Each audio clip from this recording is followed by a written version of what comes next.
شروع اللہ کا نام لے کر جو بڑا مہربان نہایت رحم والا ہے۔ ہم نے نوح کو ان کی قوم کی طرف بھیجا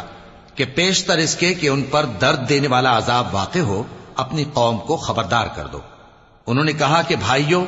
میں تم کو کھلے طور پر خبردار کرتا ہوں کہ اللہ کی عبادت کرو اور اس سے ڈرو اور میرا کہا مانو، وہ تمہارے گناہ بخش دے گا اور موت کے وقت مقرر تک تم کو مہلت عطا کرے گا۔ جب اللہ کا مقرر کیا ہوا وقت آ جاتا ہے تو تاخیر نہیں کی جاتی، کاش تم جانتے ہوتے۔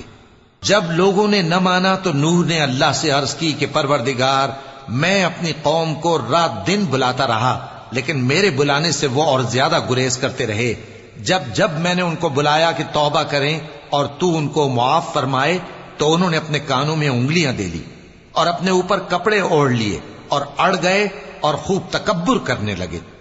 پھر میں ان کو بلند آواز سے بھی بلاتا رہا، پھر علانیہ بھی اور رازداری سے بھی سمجھاتا رہا۔ پھر میں نے کہا کہ اپنے پروردگار سے معافی مانگو کہ وہ بڑا معاف کرنے والا ہے، وہ تم پر آسمان سے موسلا دھار میں برسائے گا اور تمہارے مال اور بیٹوں میں اضافہ کرے گا اور تمہیں باغ عطا کرے گا اور ان میں تمہارے لیے نہریں بہا دے گا۔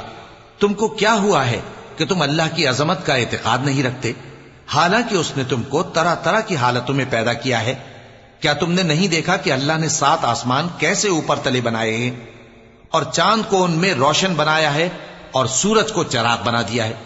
اور اللہ ہی نے تم کو زمین سے ایک خاص طرح سے پیدا کیا ہے، پھر اسی میں تمہیں وہ لوٹا دے گا اور اسی سے تم کو نکال کھڑا کرے گا۔ اور اللہ ہی نے زمین کو تمہارے لیے فرش بنایا تاکہ اس کے بڑے بڑے کشادہ رستوں میں چلو پھرو۔ آخر میں نوح نے عرض کی کہ میرے پروردگار، یہ لوگ میرے کہنے پر نہیں چلے اور ایسوں کے تابع ہوئے ہیں جن کو ان کے مال اور اولاد نے نقصان کے سوا کچھ فائدہ نہ دیا، اور وہ بڑی بڑی چالیں چلے اور کہنے لگے کہ اپنے معبودوں کو ہرگز نہ چھوڑنا، اور ود اور سوا اور یغوث اور یعوق اور نصر کو کبھی نہ چھوڑنا۔ اور اے پروردگار، انہوں نے بہت لوگوں کو گمراہ کر دیا ہے اور تو ان ظالموں کو اور زیادہ گمراہ